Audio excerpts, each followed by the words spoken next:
Welcome back, everyone. This is the last talk of day one. It went so fast. That's pretty crazy.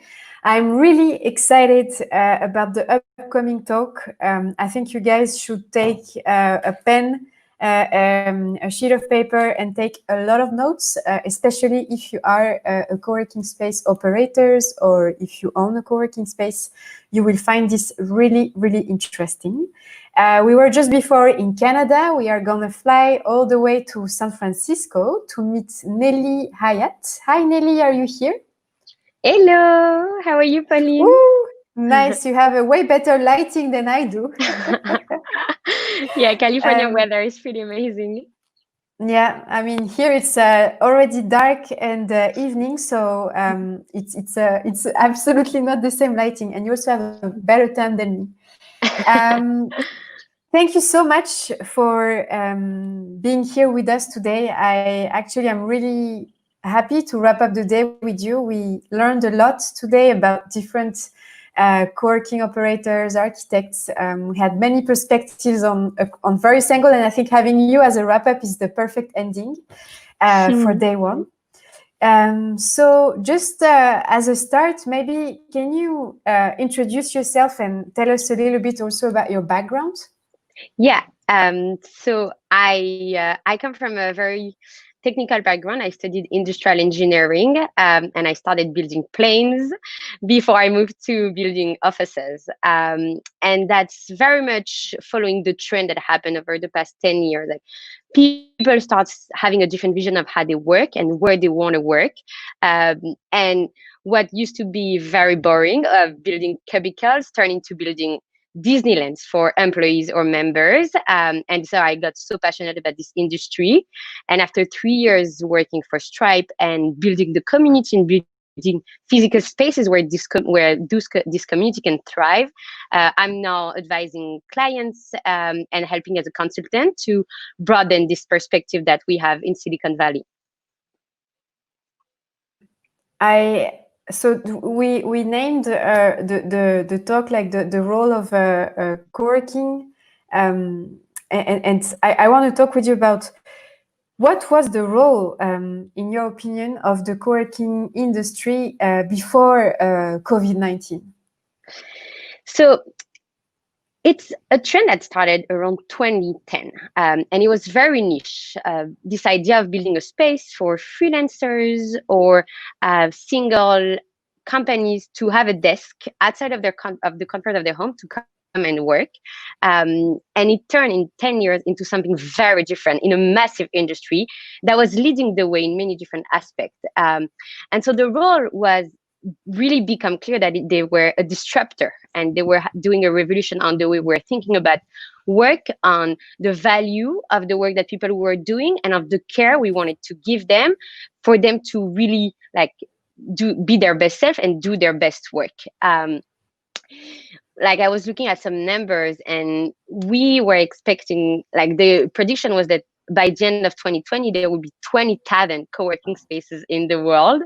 And to have an idea, they think it's about like there was like a new space opening every 5 days in London, or every 7 days a new co-working space would open in New York, which is insane. And the spaces have this challenge of attract people, and this is where they really disrupt the industry, because what used to be only accessible to employees of large companies, like people were used to have the space that were curated for them, where employers were doing everything they could to build a space where people would be very productive.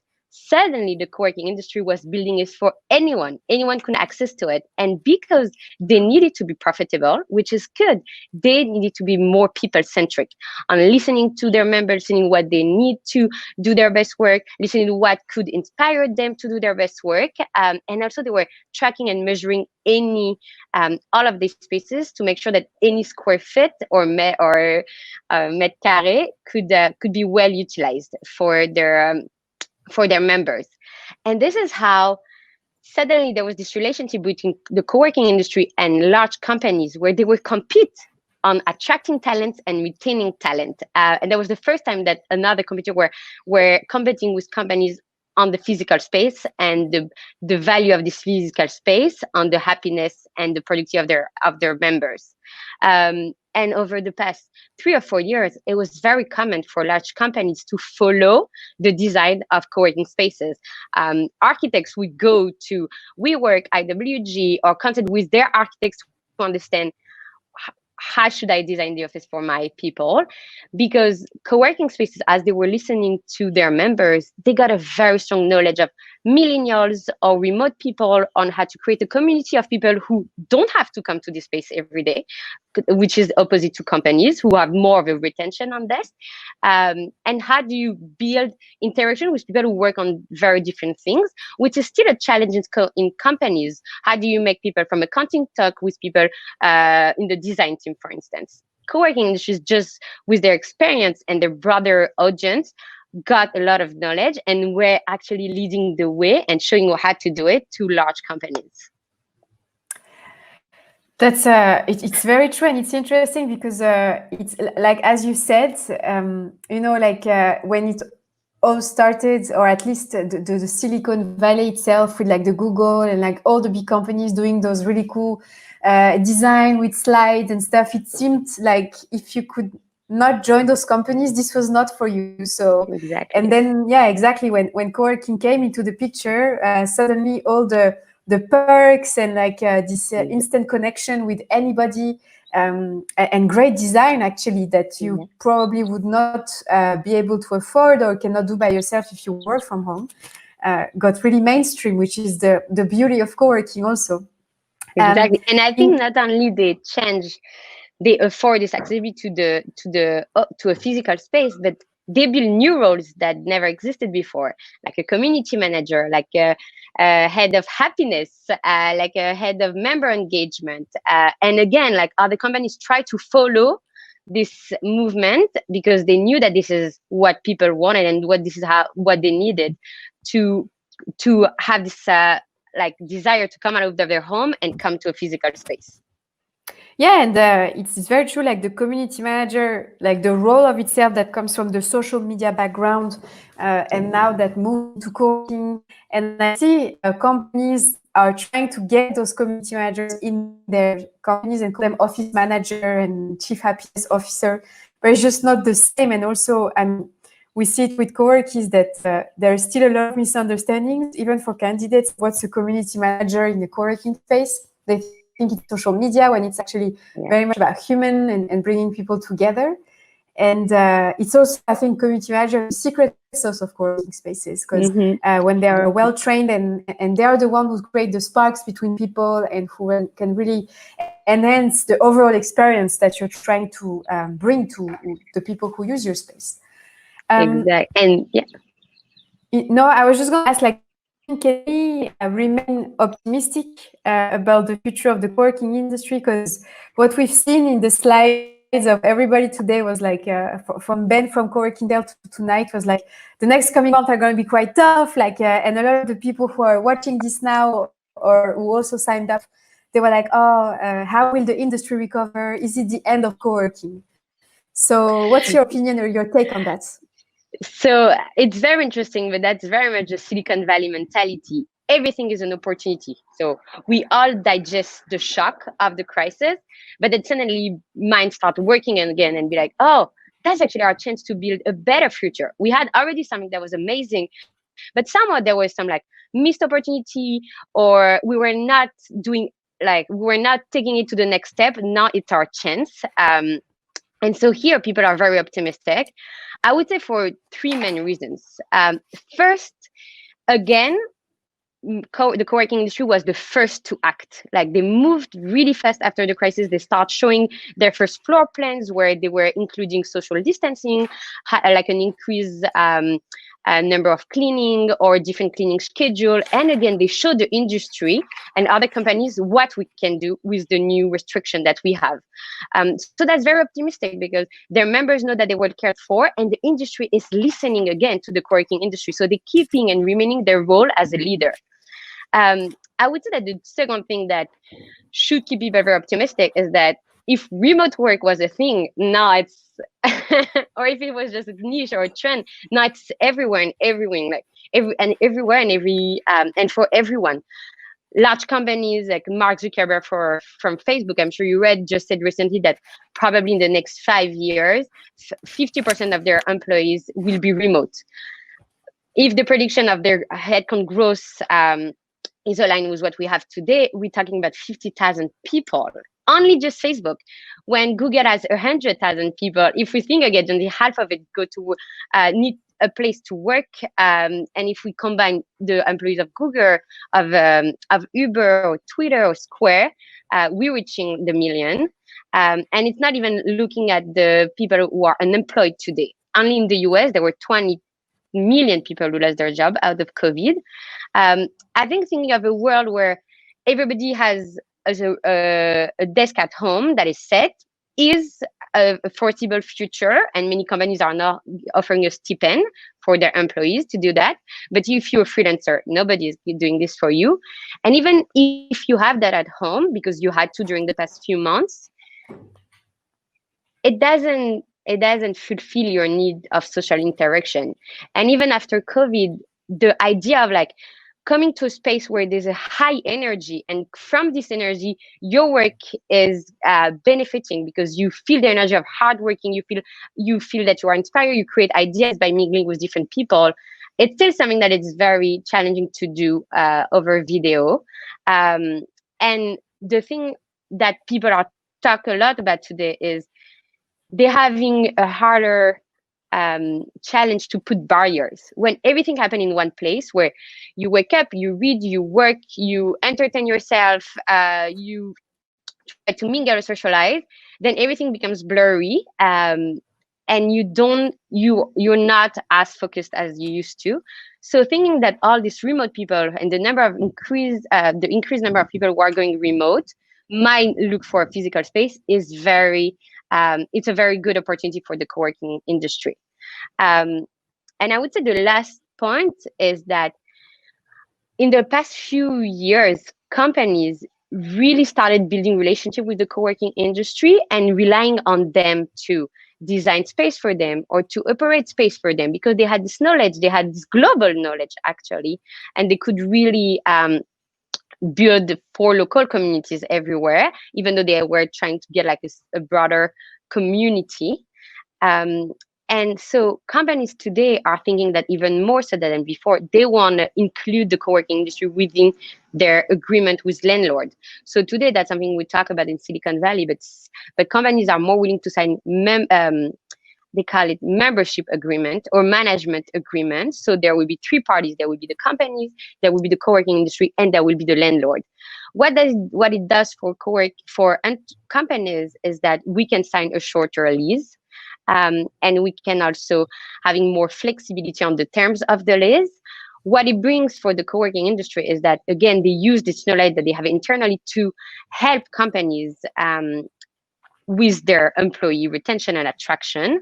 And companies who wish to do that, and I think this is maybe something we'll talk about later, but companies who will be on working on these two areas, on the B2B, but still on the B2C, and talking with individual members, we'd have such a strong knowledge of people, of generation, and how people work and do their work and what they need to be healthy and positive will benefit the entire world. So it's super interesting, and just how with your background, for instance, working for Stripe, and a lot of co-working spaces today were really interested in this new target, the new audience of like larger companies that don't want to commute and don't want to go to the big offices anymore. They might seek smaller spaces closer to where they live. What do you think their needs are, or because you know them, like you worked with Stripe and you've placed certain of the people in co-working spaces, what do bigger companies look for when they look for co-working spaces for their employees actually? So it's a very interesting question, because it's almost, again, until a few months ago before COVID, there was this relationship of like brothers, enemies, because we were competing for the same talent, we were offering the same spaces, the same amenities. Somehow, actually, we were still feeling that the co-working industry was a threat to companies because, as I said, they had a stronger knowledge on their people. They needed to be profitable. They implement technology to measure the utilization of their space and make it really more successful. I think today it's great for co-working to go toward this B2B world because companies are gonna demand for it, and so that's great opportunities for them.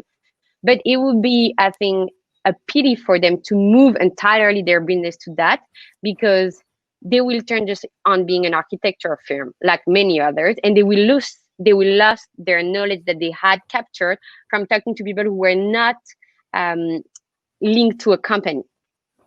So I think for companies who can be strong enough and hold for the next few months as they re-attract members in and attract this B2B business, they will be the leaders in the market. And to get ready, exactly like you said, like what actions can co-working leaders take to build a better future for all of us users of co-working spaces? So that's after like many conversations with experts in the industry and many people in Silicon Valley who are already thinking about what you would do to make a better future. There's really three things where I think the co-working industry can go to have a role in this future and continue being a leader. The first one would be to partner. So partner with companies. Companies again today are thinking that we cannot let the co-working industry die.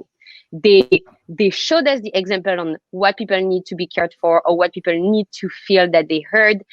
They showed us the way on how to design a space, and they also helped us with signing shorter lease and giving us more flexibility. So companies are willing to partner with co-working providers to make sure they survive through this storm and be there on the other side, so we can work together, which is very encouraging for the co-working industry to know that there's this like push to stay strong and remain relevant in the new world.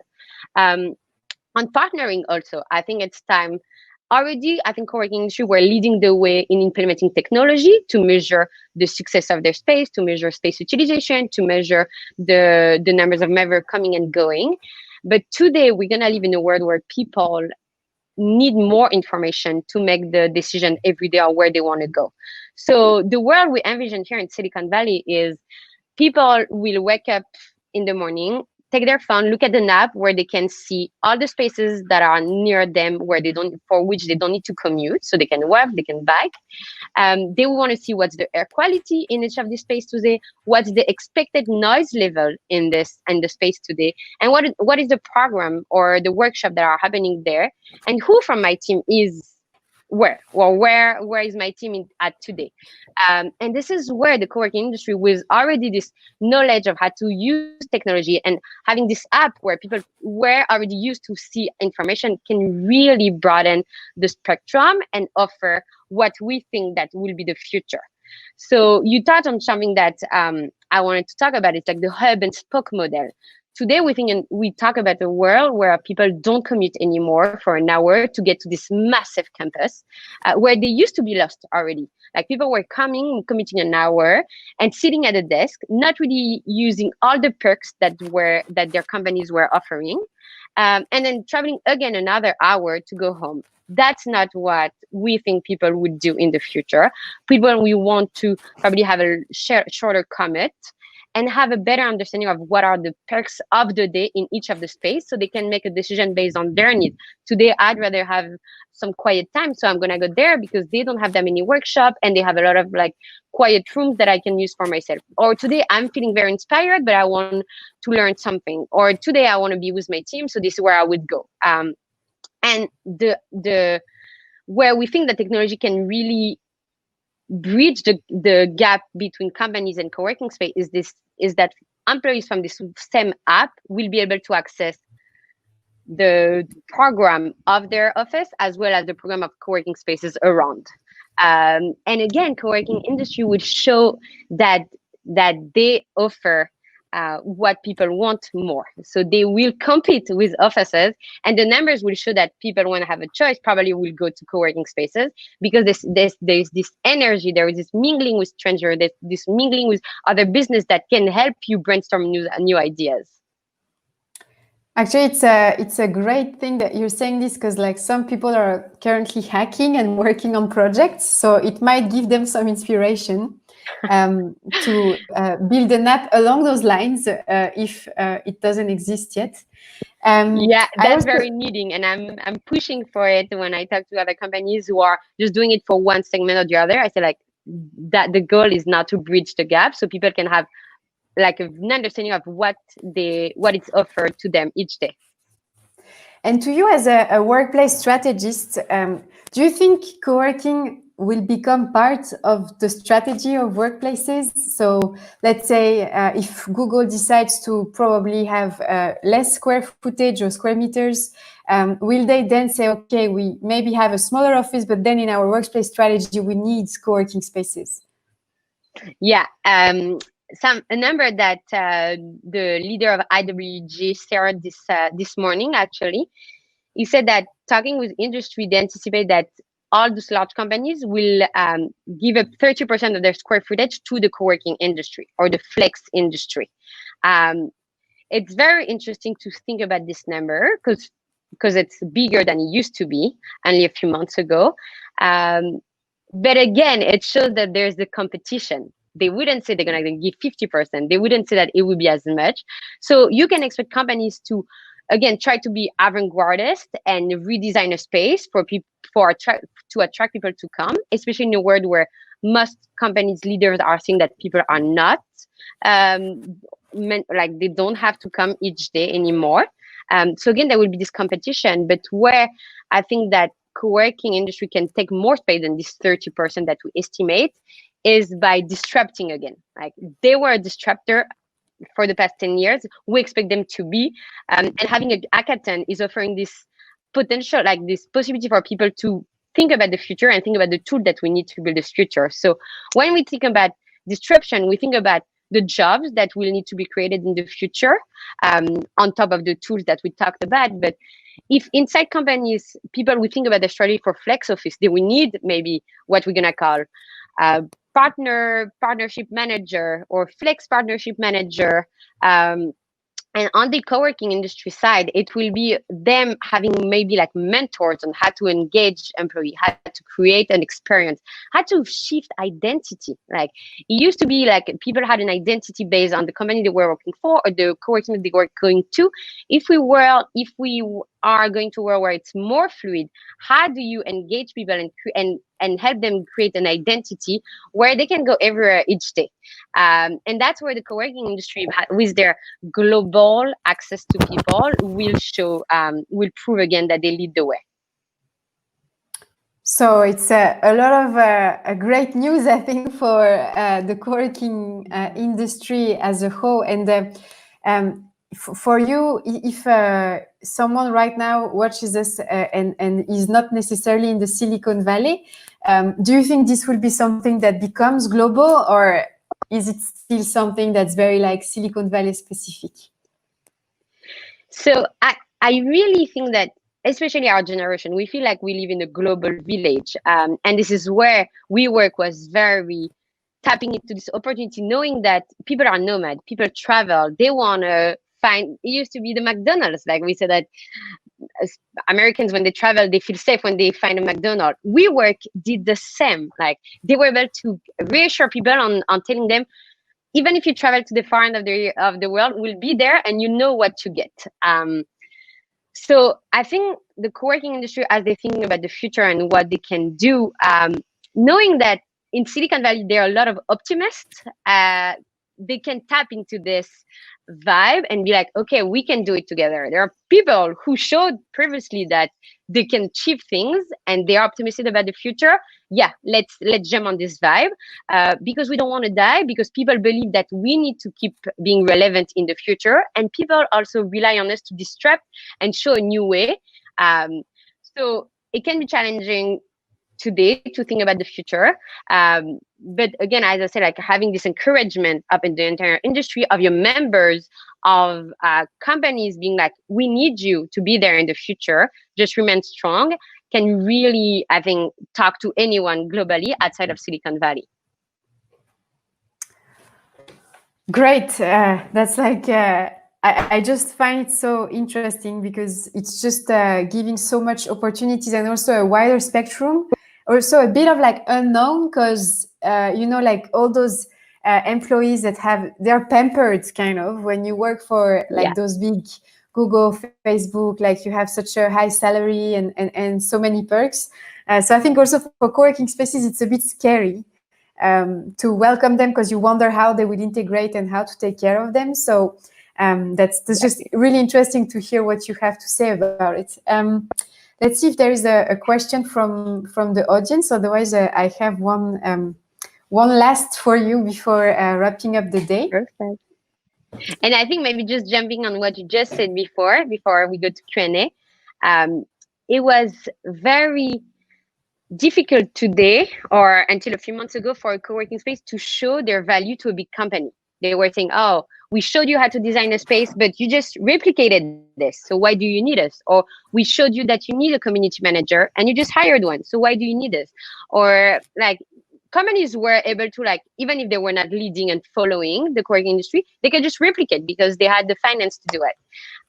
I think where the co-working industry might show again that they're leading the way is that they will have numbers to show where people go each day when they have the opportunity to make a decision, which was not a thing before. Google employees were given access to a WeWork or to a different space where they were traveling and there was not a Google office, for instance. Today, like companies are going to offer this flexibility to all their employees on a daily basis. And as technology will allow people to book a desk or book a space in different spaces, numbers will show at the end of the day, at the end of each month, where are people going? And that will be a real valuation or validation of the strength of the co-working industry. Well, actually, you just answered my last question. So I know so that's really great because I was really exactly gonna ask along those lines. As I understand also, as I was saying, like the whole intention for people to use those space and like how co-working spaces can really keep showing the value that they add to anyone, be it someone from a big corporate company to someone from a freelancer. Because right now, those talents, they are like freelancers. They don't necessarily go to Google or Apple. They work from a co-working space with those companies. But I think what's the dynamic that's interesting is that now it's going to be the other way around. It's like going to be the employees from Stripe, Google, Apple that are going to make their way to co-working spaces. And although they are maybe pampered and everybody takes care of them in those big campuses, I think sometimes narrowing it down, as you said earlier, like this feeling of it's so big and I don't know, like I just sit at my desk and I don't have the time to go around. I think with co-working spaces, they will rediscover what a workplace can do for you as well. Because maybe it's smaller, but you have so much more at your fingertips that you can grasp and that you can access when it's not like millions of square footage. Well, Nellie, thank you so much for sharing those super valuable insights with us. Before I let you go back to enjoy the sun of California, I'm taking selfies with each and every speaker of the day. So I would love to also take one with you. So wait. Give me your best smile. 3, 2, 1. Awesome. Thank you so much. Have a lovely day. And I hope we can meet in San Francisco or in Europe anytime soon. Thank you so much, Pauline, for creating such a good program. And hopefully the next leaders will come out of this hackathon. I hope so. I hope so. Wait. We have a question. Yeah. That just came. You mentioned that people will look for co-working closer to home. You think there will be growth in smaller spaces with a closer community? That's a strong yes. as I said, like what it's known as hub and spoke model. People are understanding that we need more spaces in the suburbs. People don't want to travel that far. Now, the question of whether the spaces in the suburb would be smaller or not, I think that really depends on the local community. If I were to take an example of New York, for instance, like Google have or even Facebook, they have a massive campus in Manhattan. What will be the size of the one in Brooklyn, in Queens, in New Jersey, really depend on the talents that are located there. And I think that's the agility that co-working industry has. Like they are able to grow based on the number of people that are coming and adapt to it. But very much so, we believe that we need to rely on the co-working industry to rent more spaces in the suburbs and enable us to go from like an headquarter model to a hub and spoke model. Cool. Well, thank you so much, Nellie, once again. Everyone, if you're interested to connect with Nellie, I added her LinkedIn in the welcome kit for participants. So don't hesitate to make your way there and add her if you have any more questions. Or if you are around the region of Silicon Valley and would like to maybe meet her whenever you guys can meet each other, don't hesitate. And Nellie, let's keep in touch and I hope we can meet soon. Thank you so much, Pauline. See you. Have a nice day. Bye, you too.